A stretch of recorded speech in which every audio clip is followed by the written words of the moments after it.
आप देख रहे हैं कान्हा न्यूज। अपने ही सवाल में फंसे देवरिया के सदर विधायक डॉक्टर सलभ मणि त्रिपाठी जी अपने ही स्टेटमेंट, अपने ही वार्तालाप व अपने ही प्रतिक्रिया में फंस गए। युवा है, जोश है, जुनून है, फंसना तो जाहिर ही था।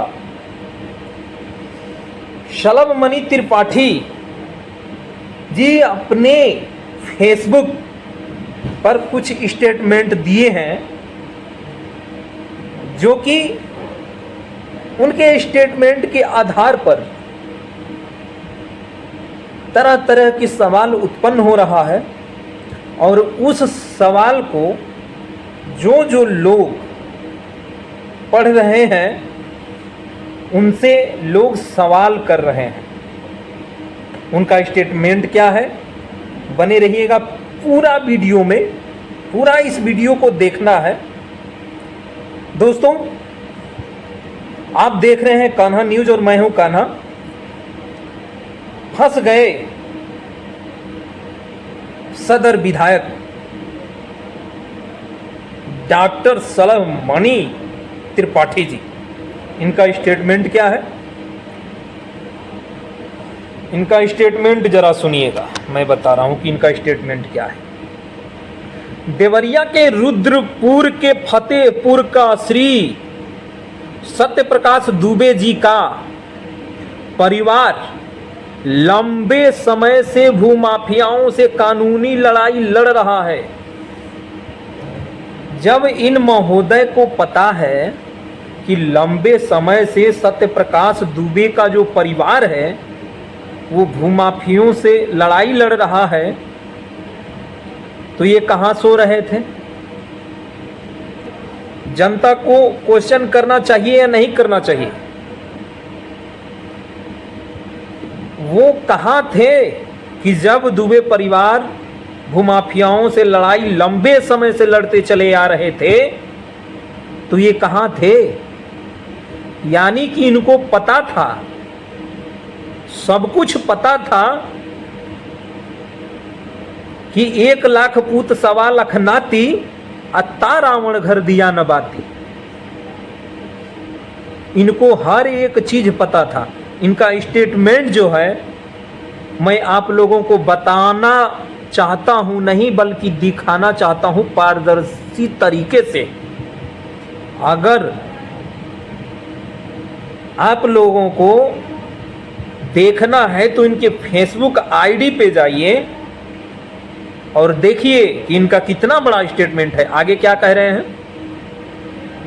ये वही भूमाफिया हैं जिन्होंने फतेहपुर में ग्राम समाज की एक मानस इंटर कॉलेज की भूमि कब्जा कर पूरे मामले को कानूनी दाव पेच में फंसा रखा है। बताइए, यहां पे मानस इंटर कॉलेज को कानूनी दाव पेच में फंसा रखा है। कानूनी दाव पेच में कॉलेज भी फंस रहा है, लेकिन ऐसे होनहार विधायक डॉक्टर सलभ मणि त्रिपाठी जी अपने आंख कान बंद करके वहां पे तमाशा देख रहे थे। अपने ही स्टेटमेंट में फंस गए विधायक सलभ मणि त्रिपाठी जी। आगे क्या कह रहे हैं जाना नहीं है? देख लीजिए कि नेताजी के पीछे जयकार करने वालों, आप लोगों के साथ क्या होता है। लोगों को सब कुछ पता रहता है, हर एक नेता को हर एक समस्या पता रहती है, लेकिन वो अपने हिसाब से ही काम करते हैं। इस बात को आप लोगों को समझना पड़ेगा, नहीं तो अब तक हत्यारा नहीं मिलता, हत्यारा मिल जाता। और आप लोगों को यह भी पता है कि जितने भी माफिया हैं, जिन लोगों के ऊपर 50-60 केस है, वो मंत्री और विधायक है। मंत्री और विधायक है जिसके पास 45 और 50 केस है। वो कानून और संविधान का नियम लोगों को बताता है। लोगों को पता नहीं है। आगे हमारे आदरणीय महोदय युवा होनहार डॉक्टर सलम मणि त्रिपाठी जी क्या कह रहे हैं? ये वही भूमाफिया हैं जिन्होंने कठिनहिया में पेंटालूंस शोरूम के पास भी जमीन कब्जे की कोशिश की। ये वही भूमाफिया हैं। बताइए, इतना सारा बात पता रहते हुए सदर देवरिया के सदर विधायक डॉक्टर सलम मणि त्रिपाठी जी, ये सब कुछ पता रहते हुए आप शांत कैसे बैठ रहे हैं? आपको नागरिक के हित में काम करना चाहिए, लेकिन आप नहीं कर पाए हैं। यानी आपको विधायकी से इस्तीफा दे देना चाहिए साफ तौर पे। लेकिन जनता करे तो करे क्या? जनता में जात और पात का भेदभाव है, नहीं तो आप रिजाइन दे देते। आपको त्याग पत्र दे देना चाहिए। जब आपके स्टेटमेंट ये बता रहा है, अभी तो 3 समस्या है, तीनों समस्या आपको पहले से ही पता था, लेकिन फिर भी उन लोगों को इंसाफ नहीं मिला। आगे क्या कह रहे हैं विधायक जी? आगे ये कह रहे हैं भूमाफिया का मुकाबला भी कर रहे थे। अच्छा, आर्थिक तौर पर कमजोर सत्य प्रकाश दुबे, आर्थिक तौर पर कमजोर सत्य प्रकाश दुबे जी एवं उनका परिवार उनका जमीन बचाने के लिए अदालतों में जूझ रहे थे। अदालतों में जूझ रहे थे, लेकिन ये विधायक जी केवल वोट लेने के लिए वहां पे हाथ जोड़ करके विनम्र निवेदन करते हैं कि आपके हर और सुख दुख, और इस गांव में किसी भी व्यक्ति के ऊपर अगर कोई हानि होता है तो उस समय यह विधायक सलम मणि त्रिपाठी वहां पे एज ए विधायक के रूप में आप लोगों के सामने खड़ा रहेगा। हुआ क्या आगे? आगे जूझ रहे थे, साथ ही मनभर भूमाफियों का मुकाबला भी कर रहे थे। उनके व उनके बच्चों के खिलाफ कभी 151 तक का भी मामला नहीं रहा।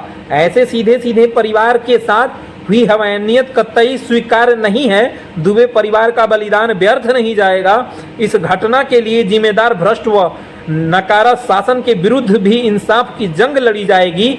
उन्हें बख्शा नहीं जाएगा। भूमाफियाओं, बेबस लोगों, महिलाओं के कायर हत्यारों को हर बात में कठोर सजा दिलाई जाएगी। ये बात हमारे सलम मणि त्रिपाठी जी अपने प्रतिक्रिया के द्वारा फेसबुक आईडी पे पारदर्शी रूप से अपना स्टेटमेंट भेजते हैं। ठीक है, तो इसमें क्या है? दुबे परिवार का बलिदान व्यर्थ नहीं जाएगा। दुबे परिवार का बलिदान अब व्यर्थ नहीं जाएगा, इसलिए क्योंकि दुबे परिवार तो रहा नहीं। इनको सारी चीज पता थी, बहुत दिन से ये कार्रवाई चल रहा था। डॉक्टर सलम मणि त्रिपाठी जी को एक एक चीज पता था, लेकिन अब मरने के बाद इन दुबे परिवार की जो बलिदान है वो व्यर्थ नहीं जाएगा। क्या करेंगे महोदय जी? अब क्या करेंगे? वहां की जनता तो बोल ही रही है। वहां की जनता तो बोल रही है कि दोनों पक्षों को इंसाफ मिलना चाहिए, आपको इंसाफ दिलाना चाहिए, लेकिन आप इंसाफ नहीं दिला रहे हैं। सलम मणि त्रिपाठी विधायक जी क्यों नहीं दिला रहे हैं? आप तो अपने ही सवाल में खुद फंसते जा रहे हैं। आप अपने ही सवाल में खुद फंसते जा रहे हैं सलम मणि त्रिपाठी जी। जब आपको ये पता था कि ये लोग बहुत पहले से ही लड़ रहे हैं, तो आप कहां सोए थे? हाँ, राजनीति करने के लिए सो रहे थे। मरने के बाद बलिदान व्यर्थ नहीं जाएगा। मरने वाला तो मर गया, किसी का बाप उजड़ गया, किसी के छत्र छाया उसके सर से हट गया, किसी का बाप नहीं रहा, बहन नहीं रहा। क्या कर रहे थे साहेब? मरने का इंतजार कर रहे थे। स्टेटमेंट भी इतना अच्छा दे रहे हो, ये जो स्टेटमेंट है इतना अच्छा स्टेटमेंट दे रहे हो आप। वहीं पे आपका एक दोस्त है या जो भी हो, दोस्त है या क्या है, कह रहा है विधायक डॉक्टर सलम मनी त्रिपाठी जी, आप जिस तरीके से ऐसा कृत्य करने वाले को न्याय दिलाने में लगे हैं, चाहे वो हत्यारे हो और चाहे प्रशासन का कोई भी, आप न्याय के लिए लगे हैं। दूसरी तरफ बच्चे की जान को बचाने में लगातार आप वहीं रहकर देखभाल कर रहे हैं। यह प्रेरणा स्रोत है विधायक जी। बस एक ही बात का कहनी है, अपराधी बचना नहीं चाहिए। यह हत्या नहीं बल्कि एक बड़ा नरसंहार हुआ है, जिसने मासूम बच्चियां, देश का भविष्य और अपना एक पूरा परिवार काल के गाल में समा गया। एक मासूम सा सच्चा अब अपने साथ इस घटना को लेकर बड़ा होगा, जहां एक परिवार खुशहाली के साथ आगे बढ़ता, अच्छा भविष्य बनता, वही सब कुछ बिखर गया। पूरा प्रदेश आपके साथ है। बस कार्यवाही ऐसी हो कि पूरे प्रदेश हमेशा याद रखे। वाह रे भाई साहब, वाह रे विधायक जी के समर्थक। इसी का नेता फायदा उठाता है, इसी का नेता फायदा उठाता है। देखो कितना अच्छा सा स्टेटमेंट लिखे हैं विधायक जी के संबंध में। इसी का नेता फायदा उठाता है। नेता स्टेटमेंट पहले ही दे दिया था। बलिदान व्यर्थ नहीं जाएगा। साहब को सब कुछ पता था, लेकिन करे तो करें क्या महोदय। अगला इनका स्टेटमेंट है, पूरा वीडियो देखना है तो आपको समझ में आ जाएगा साफ साफ कि अब तक प्रेमचंद्र का हत्यारा क्यों घूम रहा है और क्यों नहीं मिला है। प्रेमचंद्र का हत्यारा अब तक जेल में क्यों नहीं है? कौन है हत्यारा ऐसा? कितना बलशाली है कि अब तक वो जेल में नहीं है? क्यों नहीं है? होना चाहिए कि नहीं होना चाहिए? विधायक जी अपने ही सवाल में ऐसे मतलब वो केंद्र बन गए और सर्कल जनता बन गई। जो वृत्त है वो जनता बन गई और वो केंद्र में ही स्थित हो गए। है कि नहीं है? आगे देखिए क्या कह रहे हैं डॉक्टर सलम मनी त्रिपाठी जी। आगे इनका स्टेटमेंट पढ़ता हूं, पूरा वीडियो देखना है इस वीडियो को। और जात पात करने वाले ध्यान से सुन लो, जात पात करने वाले ध्यान से सुन लो। या वो यादव हो या ठाकुर हो या ब्राह्मण हो या कोई भी जात हो, यहां जात पात नहीं चल रहा है। यहां जात पात नहीं चल रहा है। आगे सुनिए क्या कह रहे हैं हमारे माननीय मुख्यमंत्री जी को संपूर्ण घटना क्रम से विस्तार से अवगत करा दिया गया है। माननीय मुख्यमंत्री जी को उस घटना को अवगत करा दिया गया है। ये स्वयं इस घटना पर नजर रखे हुए हैं। प्रमुख सचिव गृह Sanjay Prasad, special DG Prashant Kumar, DG Gorakhpur Akhil Kumar के भी निरंतर संपर्क में हूं। ध्यान से सुनिएगा। भूमाफियाओं व अपराधियों के विरुद्ध निर्णायक जंग लड़ी जाएगी। ये बचेंगे नहीं, चाहे उन्हें किसी की भी सियासी सरपरस्ती हासिल हो। देवरिया के फतेहपुर में ग्राम सभा की जमीन पर कब्जा करके जमीन आलीशान मकान बना है। यह अवैध मकान किस प्रकार अब बचा रहे हैं? एक सवाल तो बनता है, यहाँ पे एक सवाल तो बनता है कि डॉक्टर सलम मनी त्रिपाठी जी, आपको पता था कि जो वो अवैध जमीन है तो पहले ही रोक दिए होते। अवैध जमीन पे जिस समय वो गृह का निर्माण हो रहा था तो पहले ही रोक दिए होते विधायक जी। क्यों नहीं रोके? रोके क्यों नहीं? जनता क्यों नहीं आपसे सवाल कर रही है? एज ए नागरिक हूं मैं सवाल कर रहा हूं आपसे, क्यों नहीं रोके जा करके कि यहाँ पे गृह का निर्माण नहीं होगा। यहां इसलिए निर्माण नहीं होगा क्योंकि यह गृह आपके नाम से नहीं है, ये बंजर जमीन है। कौन सी जमीन है? क्यों नहीं रोका आपने? क्यों नहीं रोका विधायक जी? हाँ, रोकना चाहिए था आपको। आगे क्या कह रहे हैं? आलीशान मकान को बचा, अवैध मकान किस प्रकार अब बचा रहे हैं? अवैध मकान है तो अब आपको पता चला था कि वो अवैध मकान था। किसने बनवाया था उस मकान को? किसने बनवाया था? वहां तो प्रेमचंद्र यादव के जो पिताजी थे, मकान तो उन्होंने बनवाया था ना। तो क्यों नहीं जाकर के रोक लिए आप? आपको जब पता था कि अवैध जमीन है। कानून पढ़ा रहे हैं इस देश में, संविधान लोग नहीं पढ़े हैं। पढ़े हैं या नहीं पढ़े हैं? आप ही पढ़े हैं। लेकिन पढ़ करके कानून माता जैसे अंधे बन चुके हैं। सारा जो नागरिक है वो अंधा बन चुका है। इसमें जांच के साथ ही अवैध जमीन को बचा रहा है। आगे सुनिए, इसमें जांच के साथ ही साथ प्रभावी कार्रवाई होगी। ऐसी कार्रवाई जो नजीर बने। यह घटना कतई स्वीकार नहीं है। वे बस लोगों, बेटियों और मासूम बच्चों पर हमला करने वाले भूमाफिया, कायर और नपुंसक हैं। उनका उचित और कानून इलाज होकर रहेगा। साथ ही इस मामले में दोषी महाभ्रष्ट राजस्व अधिकारी, कर्मचारी एवं प्रशासनिक अधिकारी भी अपनी करनी का फल भुगतने को तैयार रहें। इससे क्या पता चलता है, जरा एक बार हमें बताइएगा। इससे क्या पता चलता है कि कानून का भी हाथ इसमें है।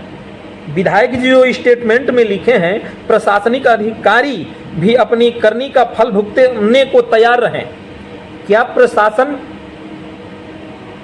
अपना जो दायित्व है वो खो दिया था? अपने जमीर को मार दिया था? और ये बात इन सौलभ मणि त्रिपाठी जी को पता था? क्या चल रहा है अपने देश के भीतर? कितना सवाल है, कितना सवाल। कौन देगा इसका जवाब? है किसी में हिम्मत जवाब देने के लिए? जवाब तो एक ही होगा। अगर कोई अपने हक और अधिकार के लिए आवाज उठाता है तो उस पर फर्जी मुकदमा दर्ज कर दिया जाएगा, उसको फर्जी इनकाउंटर में मार दिया जाएगा। बस इस सवाल का जवाब है सौलभ मणि त्रिपाठी जी आपके पास कि आप यहां प्रशासनिक अधिकारी भी अपनी करनी का फल भुगतने के लिए तैयार हैं। किस बेस पे आपने प्रशासन को यह शब्द लिख दिया है? आप क्यों लिख दिए? क्यों लिख दिए? आगे सौलभ मणि त्रिपाठी जी लिख रहे हैं, अपने देश के हित में इनको अगर माननीय वर्तमान मुख्यमंत्री आदरणीय योगी आदित्यनाथ जी के कुर्सी पे बैठा दिया जाए तो भी कम है। ये क्या कह रहे हैं जरा सुनिएगा ध्यान से। वीडियो छोड़ के जाना नहीं है। शेयर तो इतना कर दो शेयर कि सुप्रीम कोर्ट के जज साहब के यहां तक ये वीडियो पहुंच जाए ताकि दोनों परिवार को न्याय मिल जाए। प्रेमचंद्र यादव का जो कातिल है उसको सजा हो, और जो उस परिवार का कत्ल किया है, दुबे परिवार का, उसको फांसी हो। आगे क्या कह रहे हैं जरा सुन लीजिएगा। चुल्लू भर पानी में डूब मरो, नकारा भ्रष्ट अधिकारियों। चुल्लू भर पानी में डूब मरो, नकारा भ्रष्ट अधिकारियों। मतलब आपको ये भी बात पता था कि अपने देश कि वह राज्य जो उत्तर प्रदेश के नाम से जाना जाता है, जिसमें देवरिया भी स्थित है, वहाँ का जो नकारा प्रशासन है वो नकारा है। आपको ये भी बात पता था? आपको कैसे पता था? सब कुछ आप ही बोल रहे हैं। आपको कैसे पता था कि भ्रष्ट अधिकारी वहां पे मौजूद हैं? वो उन भ्रष्ट अधिकारियों को चुल्लू भर पानी में डूब मरना चाहिए। वारे हमारे महोदय जी, आदरणीय डॉक्टर शलभ मणि त्रिपाठी विधायक जी, मुख्यमंत्री जी तुम्हारा माकूल इलाज करेंगे। वर्तमान में जो हमारे भ्रष्ट नकारा अधिकारी हैं, उनको चुल्लू भर पानी में डूब मरना चाहिए और मरने के बाद मुख्यमंत्री जी उनका इलाज करेंगे, वो जिंदा कर देंगे। अच्छी बात है, ईश्वर करेंगे और ईश्वर भी तुम्हें कतई छोड़ा नहीं जाएगा। ईश्वर भी तुम्हें कतई छोड़ा नहीं जाएगा, ये ईश्वर को भी ना छोड़ेंगे। आगे क्या कह रहे हैं ये? छोड़ा नहीं जाएगा। तुम सबके खिलाफ कार्यवाही की निर्णायक जंग लड़ रहा हूं। ये जंग लड़ रहे हैं, उधर पुलिस वर्ग के साथ थे और यहां पे ये जंग लड़ रहे हैं। क्या नियम और कानून है? कुछ भी अगर यह जो स्टेटमेंट है ना, ये जो स्टेटमेंट है आप देख रहे हो, ये वाली, अगर इस स्टेटमेंट को अगर कोई गरीब आदमी लिखा होता तो अब तक उसके ऊपर फर्जी मुकदमा हो गया होता, तरह तरह के सवाल उस पर उठता, तरह तरह के नियम लागू होता उसके ऊपर और आने वाले समय पर उसको जेल में भी बंद कर दिया जाता। केवल गरीबों के लिए कानून बना है। और मैं कह रहा हूं एज ए नागरिक, पहले तो इनका करतूत दिखा दूं, उसके बाद ये कह रहे हैं तुम सबके खिलाफ कार्रवाई की निर्णायक जंग लड़ रहा हूं, एक विधायक के नाते नहीं, एक आम इंसान के नाते। कायर और बेईमान हो तुम सब, ये कलंक पूरी जिंदगी तुम्हारा पीछा करेगा। निर्दोष बेगुनाह परिवार की आह तुम्हें बर्बाद कर देगी। ये देवरिया है, देवरिया भूमि ईमानदारों कर्मठ को सर आंख पर बैठाती है, तो ईमानों बेईमानों और नकारों को थूकते हुए विदा भी करती है। जैसे में आप हैं, आपको विदाई निश्चित है, आपका विदाई निश्चित है। उसके बाद बेईमानों और नकारों को थूकते हुए विदा करती है। जिस दिन जिले से विदा होंगे थूकते हुए विदाई दी जाएगी। अब भी थोड़ी बहुत शर्म बची है तो कार्रवाई करो, बाकी मुख्यमंत्री जी तुम्हारा हिसाब किताब कर ही रहे हैं। ये था इनका स्टेटमेंट, शलभ मणि त्रिपाठी जी का स्टेटमेंट था ये। मैं उन लोगों से पूछना चाहता हूं कि इनका जो भी स्टेटमेंट हमने देखा आप लोगों के सामने रख दिया। एज ए नागरिक आप लोगों को ये बात पता होगा कि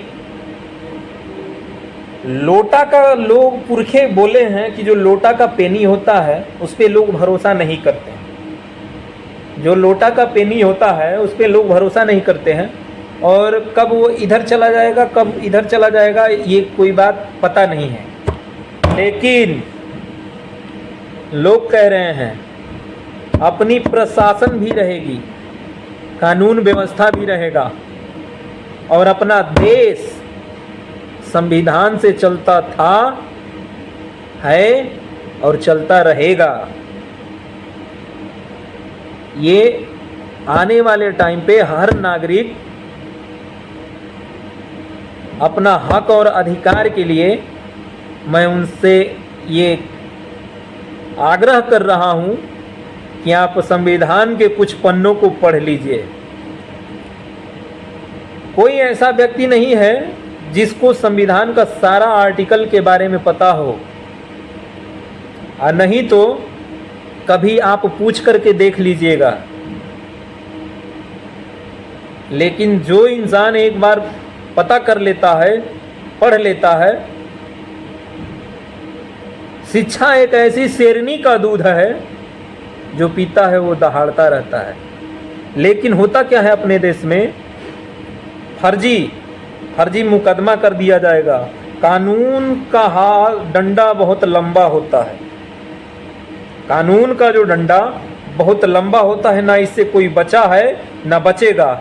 1 महीना हो गया लेकिन अब तक प्रेमचंद्र यादव का जो कातिल है इसके ऊपर किसी का निगाह नहीं है। इसको डाइवर्ट कर दिया गया है। इसको डाइवर्ट इसलिए किया गया है ताकि जो प्रेमचंद्र का हत्यारा है वो रोड पे घूमता रहे और उस प्रेमचंद्र यादव का जो मकान है वो धाराशाही हो जाए।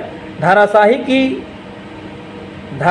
की ओर हर लोगों को एक दिखावा दे दिया है कि प्रेमचंद्र यादव का जो मकान है वो गिरना चाहिए कि नहीं गिरना चाहिए।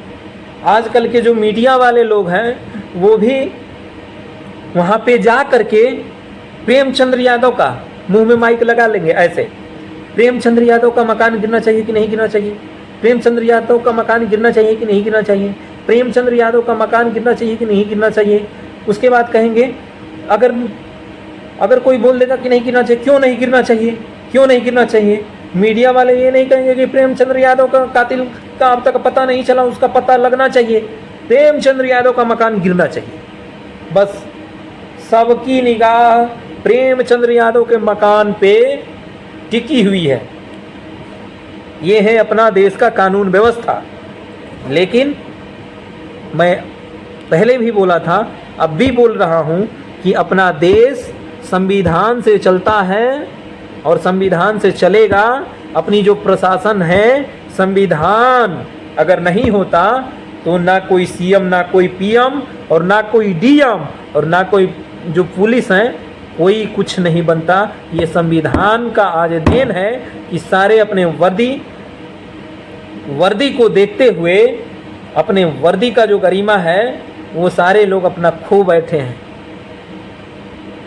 नहीं तो है किसी की मजाल जो अपने देश में जवान और किसान पे आंख दिखा दे। सारे युवा आंख निकालने का काम कर लेंगे। जिस दिन किसान और जवान के ऊपर अगर कोई भी किसी भी प्रकार का अगर समस्या उत्पन्न हुआ तो इस देश के भीतर कोई ऐसा इंसान नहीं है जिसके पास समस्या नहीं है और कोई ऐसा समस्या नहीं है जिसका समाधान नहीं है। ये है आप लोगों का शलम मणि का स्टेटमेंट। और इस वीडियो को बनाने का बस मतलब यही है कि आप लोगों को ठेस पहुंचाने के लिए नहीं, बल्कि दोनों पक्षों को न्याय मिलने के लिए ये मैं बार बार वीडियो कर रहा हूँ और तब तक करता रहूँगा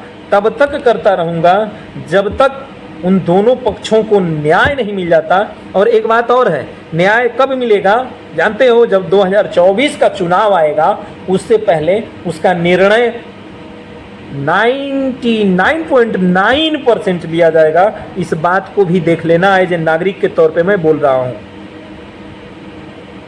आप देख रहे हैं कान्हा न्यूज़, मैं हूँ कान्हा। विनम्रतापूर्वक सादर प्रणाम। जय हिंद, जय भारत।